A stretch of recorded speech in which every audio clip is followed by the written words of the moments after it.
Three Tales of Benjamin Nushmutt. From Wayside School is Falling Down by Louis Siccar. 3. The Substitute. Benjamin couldn't take it any longer. Today was the day he would finally tell Mrs. Jules his real name. So what if nobody likes me, he thought. So what if I stop getting high marks? Hi, Mark, said Jason. Hi, Mark, said Stephen. Hi, he glumly replied, then started up the stairs. Hi, Mark, said Bibi as he took his seat next to her. Guess what? We have a substitute. Yahoo! Shouted Mauricia. Everyone in Mrs. Jules' class loved it when they had substitute teachers. They loved playing mean and horrible tricks on them. Benjamin frowned. He finally had the courage to tell Mrs. Jules his real name. Rats. That's a good idea, said Terence. We'll put dead rats in her desk. Let's trick her into going outside, said Joy, then lock her out of the room. But what if she tells Mr. Kidswatter? Asked Eric Fry. So what? Said Joy. She'll have to go all the way down to the office and then all the way back up. By then, we'll unlock the door. Mr. Kidswatter will think she's bonkers. Benjamin looked at the substitute teacher sitting at Mrs. Jules's desk.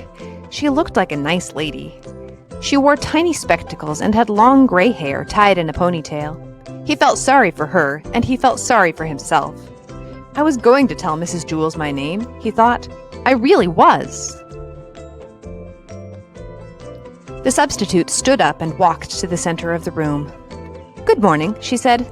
My name is Mrs. Franklin. Nobody said good morning back to her. Calvin handed Benjamin a note. At 10 o'clock, drop your book on the floor. Pass it on. Benjamin read it, then passed it on to Todd. Okay, who can tell me what page we're on? Asked Mrs. Franklin. Page 17, called Myron. 112, said Mauricia. 98, said Eric Evans. 3,000, said Joe. Mrs. Franklin smiled. I guess we'll have to study all those pages, she said. Benjamin raised his hand. Yes, the handsome young man in the red shirt, said the substitute. He told her the correct page. We're on page 102, he said. Thank you, said the substitute. And what is your name, please? Benjamin thought a moment. He looked around the room, then boldly told the truth. My name is Benjamin, he stated proudly.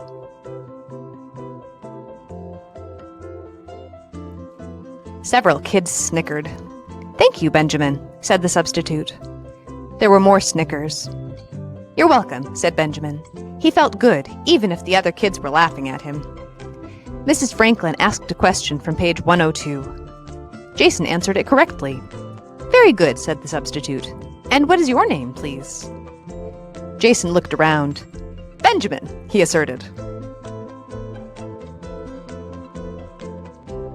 Half the class giggled. Thank you, Benjamin, said Mrs. Franklin. The other half giggled. Dana answered the next question. And what's your name? Mrs. Franklin asked Dana. Benjamin, Dana blurted, then fell giggling onto the floor.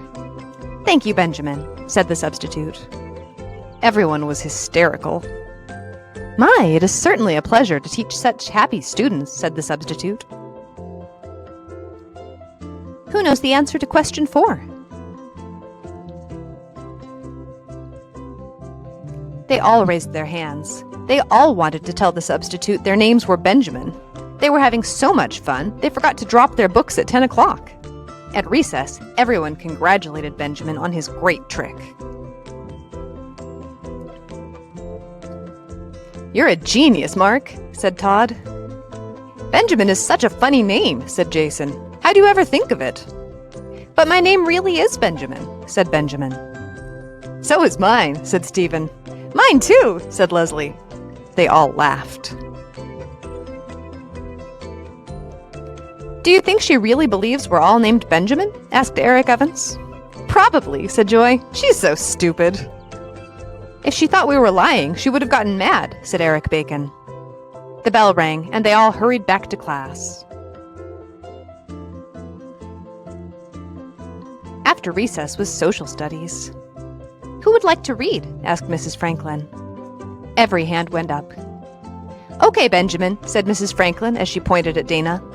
Everyone laughed. Dana giggled a few seconds, then got control of herself and read from the book. Thank you, Benjamin, said the substitute when Dana finished reading. Okay, Benjamin, you may read next, she said, pointing at Terence.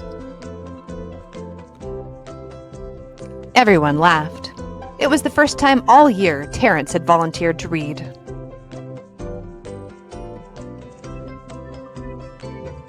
All day, everyone paid very close attention. They all wanted the teacher to call on them. Because as funny as it was when Mrs. Franklin called somebody else Benjamin, it was even funnier when she called you Benjamin. So everyone worked hard and listened closely. As a result, they learned more from the substitute in a day than they usually learned from Mrs. Jules in a month. When the final bell rang, everyone crowded around her desk. Are you coming back tomorrow, Mrs. Franklin? Asked Eric Bacon. Please, Mrs. Franklin, say you will, pleaded Kathy. You're the best substitute teacher we've ever had, said Jason.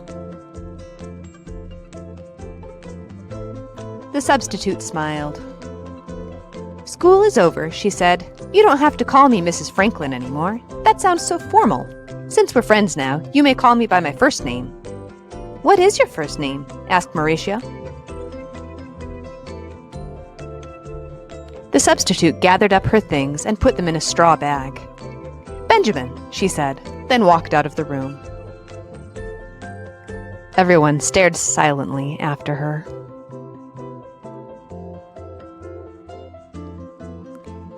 Do you think that's really her name? Asked Joy.